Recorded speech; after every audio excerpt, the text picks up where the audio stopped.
প্রিয় শিক্ষার্থী বন্ধুরা, কেমন আছো সবাই? অবশ্যই ভালো আছো এবং বাসায় বসে বসে সুন্দর সুন্দর ছবি আঁকছো নিশ্চয়ই। তো তোমরা ছবি আঁকা শিখবে আর আমি শেখাবো, এটাই কিন্তু কথা রইল।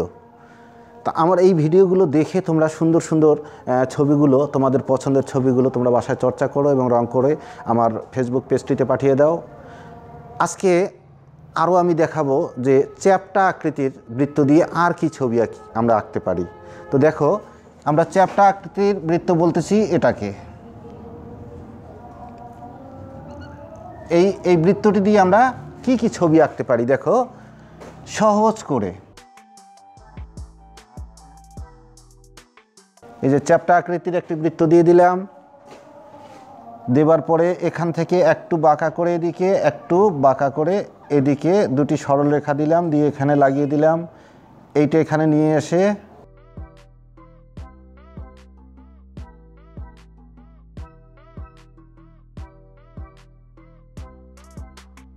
দেখো এটি একটি ফুলের টব। এই টবে তোমাদের ইচ্ছে মতো একটি গাছ তোমরা লাগিয়ে দাও। ফুলের গাছ লাগাতে পারো, ফলের গাছ লাগাতে পারো, তোমাদের ইচ্ছে মতো। এখানে দেখো একটি সুন্দর টব হয়ে গেল।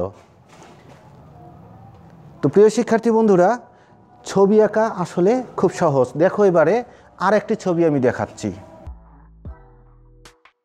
দেখো আমি একটি চ্যাপ্টা আকৃতির বৃত্ত দিয়ে নিলাম, তারপরে এখান থেকে শুরু করে আমরা চলে আসবো এখানে, এসে এখানে লাগিয়ে দিলাম। এখানে দেখো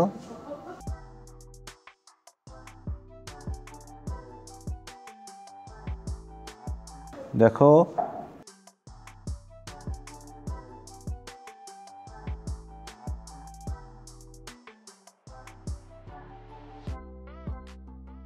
দেখো তো কি হয়ে গেল, সুন্দর একটি বক।